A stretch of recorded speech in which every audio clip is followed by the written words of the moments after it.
চট্টগ্রাম মহানগরীর ২ নম্বর গেটের চশমা হিলে সাবেক শিক্ষামন্ত্রী ব্যারিস্টার মহিবুল হাসান চৌধুরী নৌফেলের বাড়িতে তল্লাশি অভিযান চালিয়েছে পুলিশ। এ সময় সেই বাসায় সাবেক শিক্ষামন্ত্রীর পরিবারের কোনো সদস্যকে পাওয়া না গেলেও বাসায় অবস্থানরত ৭ যুবককে জিজ্ঞাসাবাদের জন্য আটক করা হয়। বুধবার বিকেলে এ অভিযান চালায় পাঁচলাইশ থানা পুলিশ।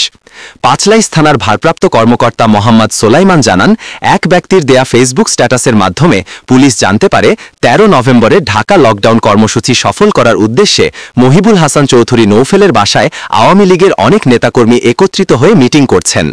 পরে এই স্ট্যাটাসের কারণে তাৎক্ষণিক অভিযান চালানো হয়।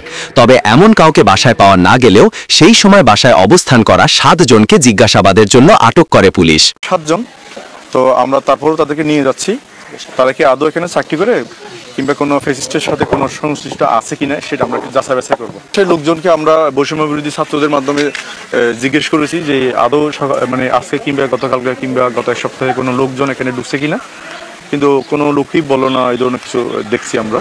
এদিকে আটককৃতরা নিজেদেরকে সাবেক শিক্ষামন্ত্রীর ছোট ভাইয়ের রেস্টুরেন্টের কর্মচারী বলে পরিচয় দিয়েছে। তবে পুলিশ বলছে, যাচাই বাছাই করে তাদের মধ্যে যদি নিষিদ্ধ ছাত্রলীগ কিংবা ফ্যাসিস্টের সহযোগী কেউ থাকে তাহলে আইনানুগ ব্যবস্থা নেওয়া হবে। অন্যদিকে বৃহস্পতিবার আওয়ামী লীগের ডাকা লকডাউন কর্মসূচি ঘিরে সতর্ক অবস্থানে রয়েছে আইন শৃঙ্খলা বাহিনী। চট্টগ্রাম থেকে বিভাগীয় প্রতিনিধি, বাংলার গেজেট।